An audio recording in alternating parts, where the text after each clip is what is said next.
In the year 2187, the skies above Earth changed forever. Strange lights appeared one Tuesday morning, glowing with colors humans had never seen before. These weren't meteors or satellites. They were ships from beyond the stars. The Valkyrie had arrived. They stood nearly 7 feet tall with skin that shimmered like oil on water, changing colors as they moved. Their eyes were large and completely black, set in narrow faces with no visible nose or ears. They breathed through small slits along their necks. News of first contact spread across Earth in minutes. People gathered in streets, looking up at the sky where 5 Valkyrie ships hung in perfect formation. Markets closed. Schools sent children home. Religious leaders called for calm while military forces around the world went on high alert. Commander Ta led the Valkyrie delegation. She had studied distant worlds for over 40 Valkyrie years, but Earth fascinated her most. The small blue planet had appeared on their scans just 3 years ago, when humans began using a new type of energy that created ripples in space Valkyrie instruments could detect. "We come with peace," Commander Ta's message translated across all Earth communication channels. "We wish to learn and share knowledge." World leaders gathered in New York at the United Nations Space Council, a branch created just 30 years earlier when humans established their first Mars colony. They prepared to meet the aliens with a mixture of fear, hope, and curiosity. President Kim of the United Earth Alliance stepped forward as humanity's representative. A calm woman with steel-gray hair and steady hands, she had been chosen for her diplomatic skills and scientific background. "We welcome you to Earth," she said when the Valkyrie delegation entered the Great Hall. 6 aliens walked in perfect unison, their movements fluid and graceful. Commander Ta led them, wearing what looked like flowing silver cloth that moved on its own. The meeting lasted 5 hours. The Valkyrie explained they came from a star system 87 light-years away. They had mastered faster-than-light travel over 400 years ago and had peacefully contacted 17 other species before humans. "Your advancement puzzles us," Commander Ta said through her translator device. "Most species take 3 times longer to reach space. You moved from simple flight to Mars colonies in less than 2 centuries. President Kim smiled. "Humans are naturally curious and adaptable." But Commander Ta tilted her head in what humans would later learn was their gesture of doubt. "Perhaps, or perhaps there is more to your story." The next weeks brought cultural exchanges. Valkyrie scientists visited Earth's major cities, while human diplomats toured the Valkyrie mothership. Both sides shared art, music, and basic scientific knowledge, carefully avoiding military or advanced technological secrets. Commander Ta spent much of her time in Earth's museums and libraries. She found herself drawn to ancient history sections, studying artifacts from civilizations long gone. Something about human history didn't match Valkyrie predictions about species development. "Your pyramids," she said to Dr. Han, her human guide at the Cairo Museum. "They seem too precise for the tools your ancestors supposedly used." Dr. Han nodded. "Many archaeologists have wondered the same thing. Some believe ancient humans had help or knowledge we don't understand." Commander Ta's skin rippled with blue patterns, a sign of intense interest among her kind. "And these myths of gods who came from the sky?" "Just stories," Dr. Han said. "Every culture has them." "Every culture on Earth," Commander Ta corrected. "But we have found similar stories on only 2 other worlds." Both had forgotten their true histories. The commander's interest grew when she discovered the underwater ruins near Japan, stone structures that seemed to predate known civilization by thousands of years, and the perfectly cut stone blocks in Peru that weighed tons yet fit together without mortar, and strange electrical devices found in ancient Egyptian tombs. She requested access to more restricted archaeological sites. At first, Earth authorities hesitated, but curiosity overcame caution. They wanted to know what she suspected. In the deep desert of Australia, Commander Ta examined cave paintings said to be 40,000 years old. Some showed figures that looked nothing like humans or any Earth animal. One series of markings resembled star charts. "These don't match the stars as seen from Earth," she told her team. "They show a view from somewhere else." When human scientists tested the paint using new methods developed with Valkyrie help, They made a startling discovery. The paintings contained trace elements not found naturally on Earth. Commander Tez's research intensified. She collected samples from ancient sites across the planet. She compared human DNA with biological records from other worlds. She analyzed old texts about lost continents and civilizations destroyed by great floods. 3 months after arrival, she requested a private meeting with President Kim and the Security Council. "Your world is not what it appears to be," Commander Ta said simply, "and your species may be much older than you believe." She projected images showing similarities between ancient Earth writing and symbols found on a dead world 50 light years away. She displayed genetic markers in human DNA that matched no Earth species, but showed links to biological samples from distant star systems. "We believed Earth was new to the galactic community," Commander Ta said. "Now I suspect humans may once have been part of a much older civilization that spanned many worlds." President Kim stared at the evidence, her hands tied around her coffee cup. "That's impossible. We evolved here." "Did you?" Commander Tai asked softly. "Then why do so many of your oldest myths speak of wars in the heavens? Why do your ancient texts mention technology no primitive society could understand? Why does human DNA contain sequences that appear designed rather than evolved?" The room fell silent. Outside, people went about their lives unaware that their understanding of human history might soon change forever. "There is one way to know for certain," Commander Ta said. "My research shows unusual energy readings from beneath the Antarctic ice sheet. If you will permit a joint expedition, we may find answers there." President Kim looked at her advisors, then back at the alien. "If what you're suggesting is true, that humans have some forgotten connection to the stars, why don't we remember it?" Commander Tay's skin turned a deep purple. "That, President Kim, is what truly worries me. Because something must have happened to make your entire species forget."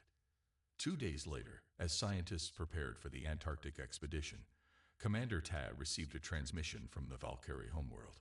Her leaders had reviewed her findings and upgraded Earth's status from newly discovered civilization to potential legacy world, their term for planets with connections to ancient spacefaring societies. The message ended with a warning. "Proceed with caution. If humans are indeed descendants of the Forgotten Ones, their awakening may trigger protocols established long before our recording of history." Commander Ta stared at the stars that night, wondering what secrets lay frozen beneath Earth's ice and buried in human DNA. Something had brought humans back to the stars after a very long absence, and she couldn't help wondering if something out there had been waiting for their return. Cold wind whipped across the Gobi Desert as the team of scientists set up their camp. 5 large tents stood in a circle, their sides flapping against the gusts that threw sand everywhere. This wasn't just any research expedition. It was the first joint human-Valkyrie archaeological dig in history. Dr. Ji Woo checked her equipment one last time. At 52, she was Earth's top expert on civilizations that existed before recorded history. Her gray-streaked hair was pulled back in a practical bun, and decades of fieldwork had left her skin weathered. She had excavated sites on every continent, but nothing had prepared her for working alongside aliens. "The readings are strongest here," said Dak, a Valkyrie technician whose skin shifted between green and blue tones. He held a device that looked like a silver rod with a glowing tip. "Something large beneath us." Commander Ta stood nearby, her tall figure casting a long shadow in the setting sun. "How deep?" "At least 30 meters, Dak replied. Dr. Jiwoo frowned. "That's impossible. Nothing from ancient human civilizations would be buried that deep unless it was deliberately hidden." "Perhaps it was," said Commander Ta. They began digging the next morning. The Valkyrie brought machines that cut through the desert floor like it was butter, boring a perfect shaft downward. By noon, they had reached 15 meters. By evening, they hit something solid at 34 meters below the surface. "It's not rock," reported Sunho, a young geologist who monitored the drill. "The material is reflecting our scans in patterns consistent with processed metal." Dr. Jiwoo's heart raced. No human civilization had technology to create metal structures this size 75,000 years ago, the date their initial tests suggested for the site. Humans at that time were supposed to be using basic stone tools, not building underground metal chambers. On the third day, they created an entry point. Commander Tai insisted on being the first to enter alongside Dr. Jiwoo. They descended in a small platform that the Valkyrie team lowered carefully through the shaft. Air readings are normal, said Commander Tai, checking the small device on her wrist. No toxins detected. Dr. Jiwoo nodded but kept her breathing mask on as they stepped off the platform onto a smooth floor. Their lights revealed a vast chamber extending into darkness. The walls gleamed with a material that wasn't quite metal and wasn't quite stone. Look at the floor, Dr. Jiwoo whispered. Patterns were etched into the surface. Circles inside circles, connected by lines. It reminded her of circuit boards, but with a fluid, artistic quality no human engineer would design. As they moved deeper, lights suddenly flared to life around them. Not flames or electricity, but a soft blue glow emanating from the walls themselves. It's responding to our presence, Commander Ta said, her voice hushed with awe. After 75,000 years, it still has power. They came to what appeared to be a control room. Crystal pillars rose from the floor, covered in strange symbols. When Dr. Jiwoo moved closer to one, it brightened and began humming. Don't touch anything, warned Commander Ta. Too late. The crystal had already responded to Dr. Jiwoo's proximity. Images suddenly projected into the air between them. Three-dimensional holograms showing what looked like humans dressed in flowing garments, working alongside beings that were neither human nor Valkyrie. These are technical schematics, said Commander Tai, studying the floating images. For ships that could travel between stars. Dr. Jiwoo moved to another crystal column. This one activated to show a map of Earth as it would have looked 75,000 years ago, with different coastlines and climate zones. Then the image zoomed out to show Earth's solar system, then further to reveal a spiral arm of the galaxy. Dozens of stars lit up across the map. Lines connected them, forming a network. Text appeared in a flowing script Dr. Jiwoo had never seen before. Can you read this?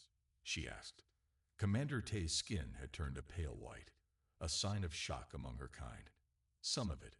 These words are similar to ancient texts found on 3 other worlds. They translate roughly to Restoration Protocol and Seed Worlds. Dr. Jiwoo pointed to Earth on the map. Why is Earth labeled differently? Commander Tai studied the symbols. It marks Earth as primary restoration site. Phase 3, not as the species' homeworld. The implications hit Dr. Jiwoo like a physical blow. If Earth wasn't humanity's original home. Over the next week, more researchers joined them. The chamber turned out to be just one of 7 interconnected rooms, each filled with technology that should not exist. They found devices that still functioned after 75,000 years, including what appeared to be computers made of crystal with storage capacities beyond anything humans had created. In the largest chamber, they discovered a mural covering an entire wall. It depicted a history, humans living among the stars, building great cities on many worlds. Then a darkness spreading across the galaxy, ships fleeing. And finally, humans arriving on Earth, but not as conquerors or explorers. They were shown kneeling, being returned to a simpler state. They were running from something, Dr. Jiwoo said as she studied the mural. And Earth was, what? A hiding place. Or a vault, suggested Commander Ta.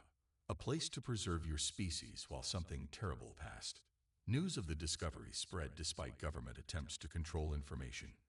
More chambers were found in other parts of the world, beneath the ocean near Japan, deep in the Amazon jungle, under the ice in Antarctica, all with the same advanced technology, all approximately the same age. The Valkyrie High Council sent urgent messages to Commander Ta. This discovery contradicted their understanding of galactic history. No records existed of an advanced human civilization 75,000 years ago. If humans had once been a spacefaring species, what happened to them? And why was all evidence of their existence missing from every alien archive? Earth governments held emergency sessions. Religious leaders debated what this meant for human origin stories. Scientists worked day and night to understand the technology in the chambers. Dr. Jiwoo hardly slept. She spent every waking hour in the Gobi chamber, studying the murals and attempting to decipher the crystal computers. One night, Alone in the control room, she noticed something she had missed before. A small depression in the floor, just the size of a human hand. Acting on instinct, she placed her palm against it. The entire chamber hummed to life. The crystal columns glowed brighter than ever before. A voice spoke, not in any human language, yet somehow she understood it perfectly. Genetic verification accepted. Heritage line confirmed. Awakening sequence initiated. When Commander Ta and the others rushed in minutes later, they found Dr. Jiwoo standing in the center of the room, surrounded by holographic displays showing star maps, technical diagrams, and what looked like human DNA strands being compared to something else. "What did you do?" Commander Ta asked. Dr. Jiwoo turned to her, eyes wide with wonder and fear. "I didn't do anything. It recognized me. And I think it's waking up. All of them are waking up." At that exact moment, in chambers around the world, ancient systems hummed to life after 75,000 years of waiting. Humanity's forgotten legacy had begun to stir. Hana woke up screaming for the third night in a row. Her small apartment in Seoul was dark except for the glow of the city lights filtering through her curtains. She sat up, breathing hard, trying to hold on to the dream before it slipped away. Strange symbols floated in her mind, making perfect sense, while she slept but fading quickly now. She grabbed her tablet and quickly sketched what she remembered, curved lines and dots that somehow formed words. Words in a language she had never learned but somehow understood in her dreams. Not dreams, she whispered to herself. Memories. It had started 2 weeks after the discoveries in the Gobi Desert. Hana had watched the news like everyone else, fascinated by the ancient chamber found buried deep in the sand. As one of South Korea's top physicists, she had even sent a research proposal to join the international team studying the artifacts. Then the dreams began. And with them, knowledge she couldn't possibly have. Hana wasn't alone. Around the world, hundreds of people started experiencing similar phenomena.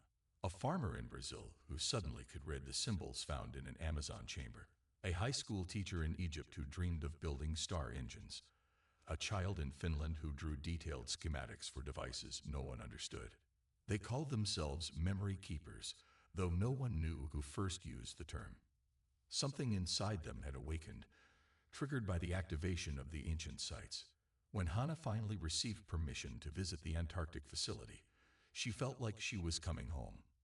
The moment she stepped into the chamber with its crystal computers and humming energy sources, the foreign symbols stopped seeming foreign. "You understand it, don't you?" said Dr. Jiwoo, who had been watching her closely. Hana nodded, approaching the crystal column.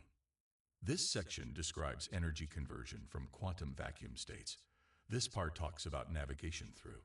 I don't know the word in our language. Spaces between normal space.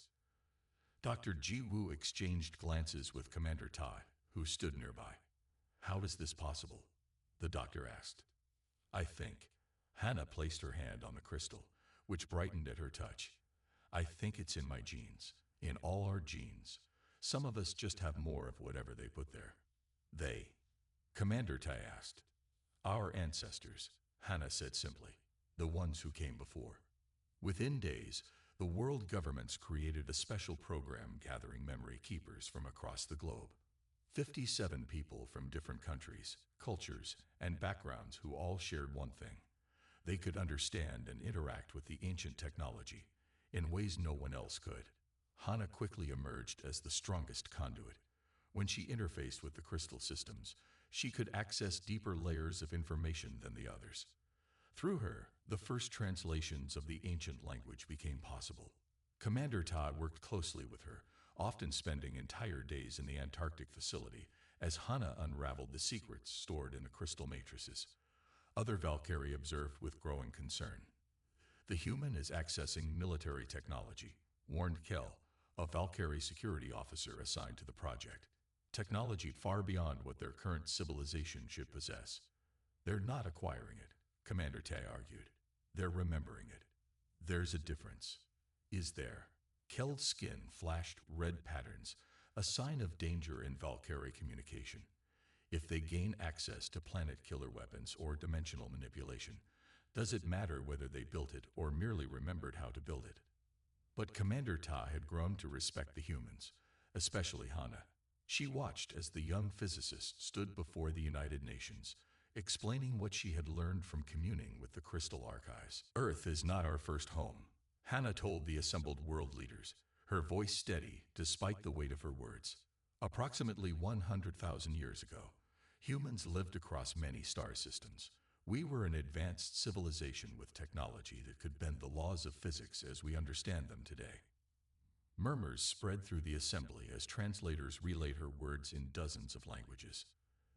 Then something happened, Hana continued.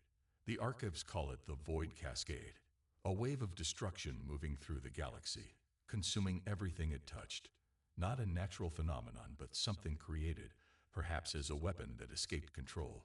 She displayed holographic images extracted from the crystal memories. Beautiful cities on distant worlds falling into darkness. Ships fleeing ahead of an expanding shadow. Our ancestors knew they couldn't stop it completely, so they created Project Genesis, a last resort to preserve humanity. They selected Earth, a planet they had seeded with life millions of years earlier, but never fully colonized, as a sanctuary. Hana explained how the ancient humans had made the difficult choice to regress their own species. They used genetic engineering to simplify human biology, removing certain advanced capabilities and inserting dormant codes that would allow future generations to eventually reclaim their heritage. They built the chambers as time capsules, she said, waiting for us to advance enough to find them again. And they embedded memories, technical knowledge, history, star maps, into special genetic lineages, into people like me. The revelation divided not just the Valkyrie, but humanity itself. Some saw it as an exciting new chapter in human history. Others feared what it meant for religious beliefs and cultural identities, built on the assumption that humans had evolved solely on Earth. But for the memory keepers, there was no going back. Each day brought new awareness as dormant neural pathways activated. Hana found herself understanding concepts she had struggled with for years as a physicist. The unified theory that had eluded Earth scientists was suddenly clear to her, because someone else had solved it eons ago, and that knowledge was encoded in her DNA. One night, as Hana worked late in the Antarctic facility, Commander Ta found her crying beside a crystal pillar. "What's wrong?" the Valkyrie asked. "I remember the end now," Hana whispered. "Not just facts and figures, actual memories from one of them. A woman who helped design the Earth Sanctuary. She had children, 3 daughters. She had to choose which ones would go to Earth and which would stay behind to fight." Commander Ta sat beside her, silent for a moment. "You're carrying her memories." Hana nodded. "Not just technical knowledge. Their emotions too. Their hopes. Their fears." She looked up at the Valkyrie. "And I know why your people have no records of our civilization from that time." "Why?" "Because the ancient humans erased them. They wiped all traces of themselves from galactic records to protect Earth. They didn't want whatever destroyed them to find us again before we were ready." Hana took a deep breath. "And I think we're running out of time." "What do you mean?" Hana stood and approached the main crystal array. At her touch, it displayed a map of the galaxy with a slow-moving darkness approaching from the outer rim. The Void Cascade wasn't destroyed. It was contained. Slowed. But the containment is failing. The chambers didn't activate just because we found them. She turned to Commander Ta, her eyes reflecting the crystal's blue light. "They activated because it's coming back." As if responding to her words, the chamber's lights pulsed once, then shifted from blue to red. Around the world, in every uncovered facility, the same change occurred simultaneously. A countdown had begun. The ocean heaved and churned around the research vessel. Rain lashed its deck as scientists and military personnel from 23 nations huddled inside, watching their sonar displays with wide eyes. 300 meters below them, something massive was changing the seafloor of the Pacific Ocean. Hana stood by the main window, watching lightning streak across the dark sky. The ship pitched violently, but she maintained her balance, as if she'd spent her whole life at sea instead of in physics laboratories. "It's responding to our activation signal," she said calmly. Dr. Jiwoo looked up from the monitoring equipment. Are you sure this is safe? The energy readings are off the charts. Before Hannah could answer, a massive bubble burst on the ocean's surface, 100 meters from their ship. Then another, and another. The water began to glow with blue-green light from below. It's happening, Hannah whispered. The ship's captain ordered everyone to secure themselves. The vessel rocked violently as something enormous began to rise from the depths. Water cascaded off a vast, dark structure emerging like a metal island from the sea. By dawn, the storm had cleared, revealing what they had awakened. A facility larger than Manhattan had risen from the ocean floor. A sprawling complex of domes, towers, and landing platforms that gleamed despite being submerged for thousands of years. The Nexus, Hannah said, the name coming to her mind unbidden. The heart of Project Genesis. Teams began exploring the facility that same day. Unlike the smaller chambers found around the world, this complex was designed for large-scale operations. Hangar bays large enough to hold spacecraft. Manufacturing centers with machines waiting to be reactivated. Medical facilities with technology beyond current human understanding. In the central dome, they found the prize. A quantum archive containing the preserved consciousness patterns of the ancient civilization's greatest scientists, philosophers, and leaders. Not fully sentient, Hannah explained as technicians set up equipment around a crystal matrix larger than a bus. More like interactive recordings, but with enough awareness to answer questions and provide guidance. When they activated the first archive, a human figure formed in the air before them. A woman with dark skin and eyes that seemed to look directly at each person in the room. She wore simple clothing that somehow seemed both ancient and futuristic. The awakening protocol has initiated, she said in a voice that sounded perfectly human. I am Archivist Mira, keeper of historical records. How many cycles have passed since containment? Hannah stepped forward. Approximately 100,000 Earth years.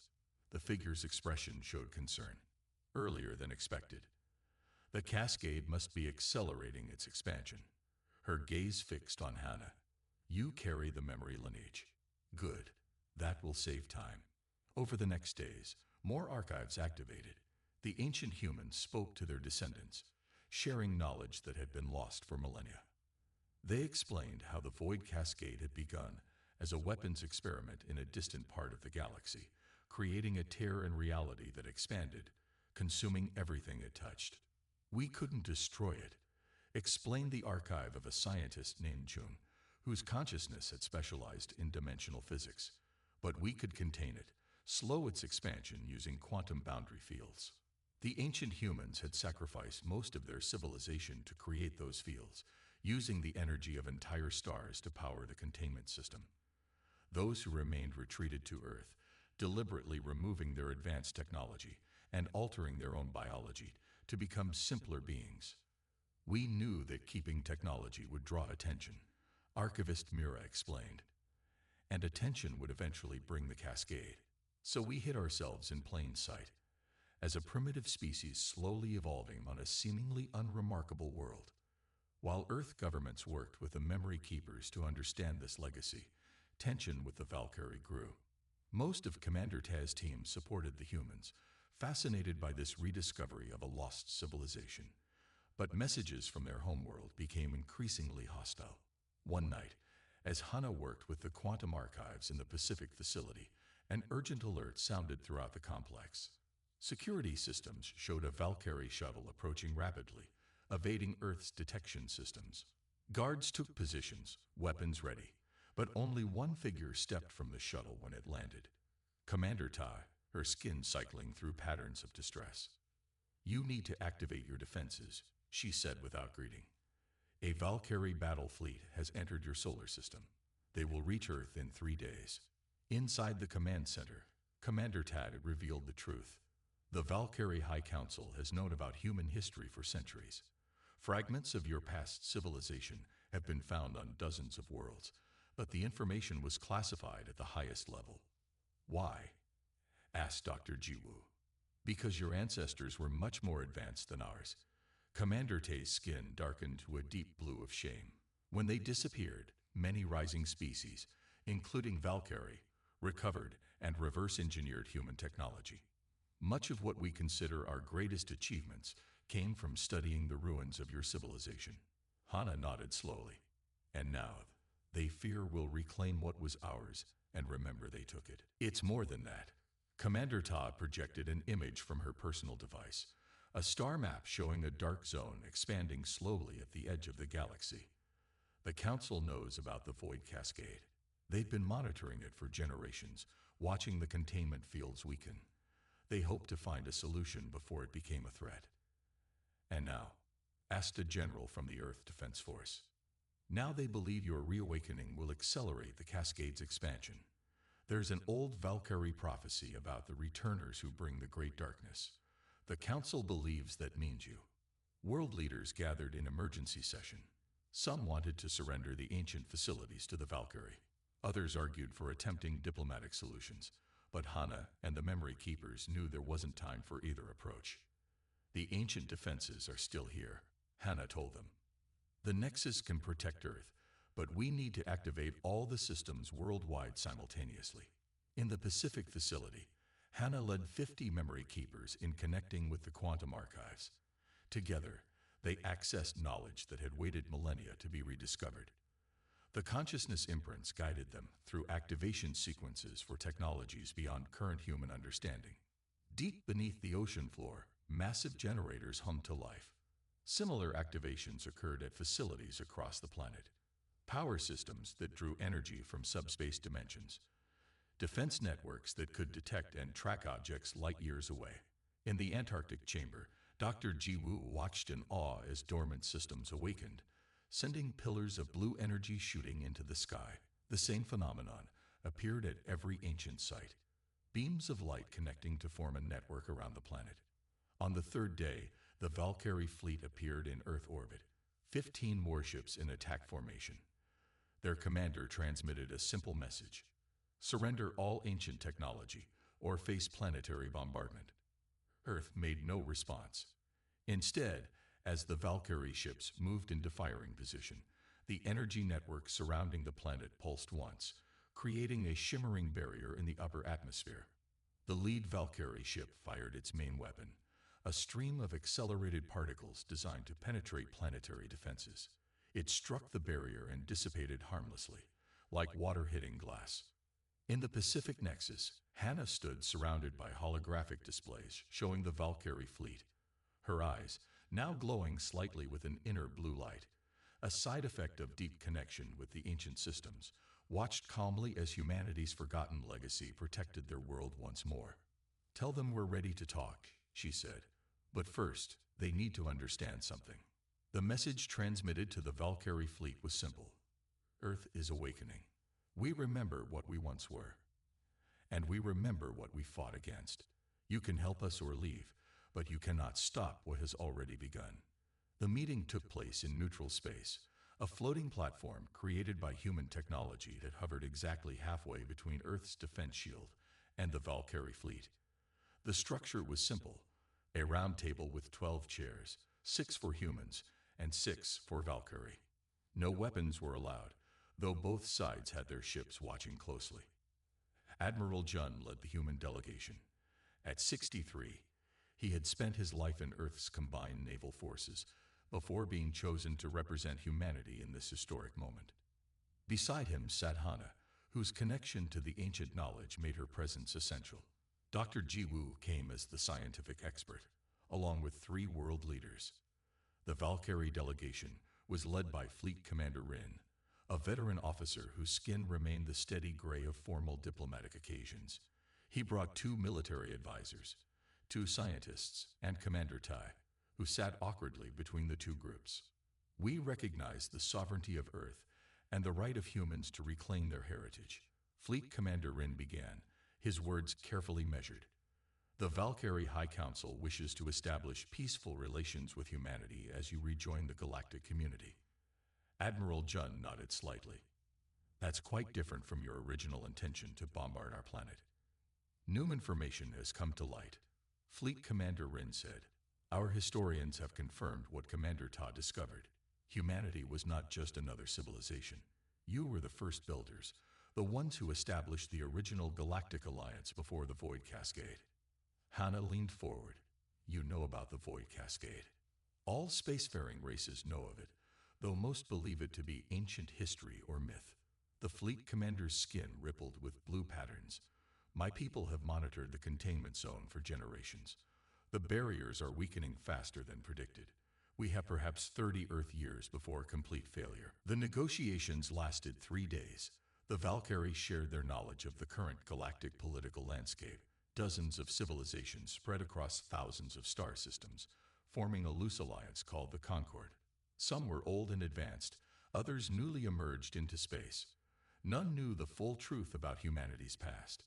In exchange, humans shared what they had learned from the quantum archives about the Void Cascade's nature and how the ancient containment systems functioned. On the final day, Fleet Commander Rin revealed the most surprising news. Humans were not the only guardians. 3 other species from the original alliance also established sanctuary worlds like Earth. The Valkyrie Council has identified 2 that have already begun their reawakening process. Who are they? Asked Dr. Jiwoo. The Nari from the Cygnus sector, beings your ancestors described as light shapers, and the Talos from the Rigel system, masters of biological engineering. The 3rd guardian race remains unidentified. 1 month later, the first ancient human ship was ready to fly again. Hidden beneath the ice of Antarctica, the vessel, named Remembrance by popular vote, was over 2 kilometers long, built with technology that could bend space and travel faster than light in ways modern science barely understood. Restoration teams had worked day and night, guided by the memory keepers and quantum archives. The ship hummed with power drawn from subspace, its systems awakening after a 100,000-year slumber. Commander Ta stood on the bridge beside Dr. Jiwoo, watching as the crew prepared for launch. The bridge was spacious, with crystalline control panels that responded to both touch and thought. Through the main viewport, Earth's blue curve filled half the view, while stars filled the other. I never imagined I would see one of the legendary First Builder ships with my own eyes, Commander Ta said quietly. In our oldest stories, they were said to move between stars as easily as walking across a room. Dr. Jiwoo smiled. And now you'll be on the first diplomatic mission. The first Valkyrie to visit the Nari homeworld alongside humans. The ship's captain, a woman named Min who had been one of the first memory keepers discovered, approached them. We're ready to depart. All systems are operational. Outside, crowds had gathered around viewing areas in major cities worldwide to watch the launch on massive screens. Children sat on parents' shoulders, eyes wide with wonder. For the first time in human memory, their species would travel beyond the solar system, not as newcomers to the stars, but as returning children of a cosmic legacy. Inside the Remembrance, Captain Min gave the order. Energy fields enveloped the massive ship as it rose from Antarctica, ice and water falling away from its gleaming hull. It accelerated smoothly upward, passing through the atmosphere in seconds without the violent shaking of modern rockets. As Earth's defense shield parted to allow them passage, Hannah joined the others on the bridge. Her eyes now permanently held that faint blue glow, the mark of someone deeply connected to the ancient systems. The Nari have responded to our message, she reported. They're eager to meet us. Their reawakening began just 15 years ago, when they discovered their own hidden chambers. The Remembrance reached orbit and paused, its systems running final checks. A small fleet of Valkyrie ships formed an honor guard alongside it, a gesture of respect and new alliance. Before we leave, Captain Min said, there's something you should all see. She activated a special viewing mode on the main screen. The normal star field was replaced by a different visual spectrum that showed energy patterns invisible to normal sight. At the far edge of the display, a darkness appeared, not just absence of light, but something that seemed to swallow the very fabric of space. The Void Cascade, Hannah said softly. Still contained, but growing. The ancient barriers are holding, but weakening. Captain Min nodded solemnly. That's why this mission matters. Why everything we do now matters. We're not just reclaiming our past, we're securing our future. All of our futures. Dr. Jiwoo felt a shiver run through her body. From the discovery in the Gobi Desert to this moment had been less than a year. In that time, Everything humanity thought they knew about themselves had changed. Jump drive activating, announced a crew member. Coordinates locked on the Nari homeworld. Around them, the ship hummed with increasing power. Outside, space itself seemed to bend and fold as ancient engines manipulated dimensions in ways modern science couldn't explain. Commander Tai reached out and squeezed Dr. Ji Wu's hand, a human gesture of friendship she had learned during her time on Earth. "Are you afraid?" she asked. Dr. Ji Wu shook her head. "No. For the first time, I feel like we're exactly where we're supposed to be, going exactly where we need to go." Captain Min gave the final command. "Engage." In a flash of light that briefly outshone the stars, the Remembrance vanished from Earth orbit, humanity's first step back into their cosmic heritage. Behind them, Earth continued its own transformation, ancient knowledge blending with modern ingenuity as people prepared for the challenges ahead. And somewhere in distant space, the descendants of the other guardian races waited to reunite with their ancient allies, to reform a coalition that had once stood against the darkness, and would need to stand against it once more. The end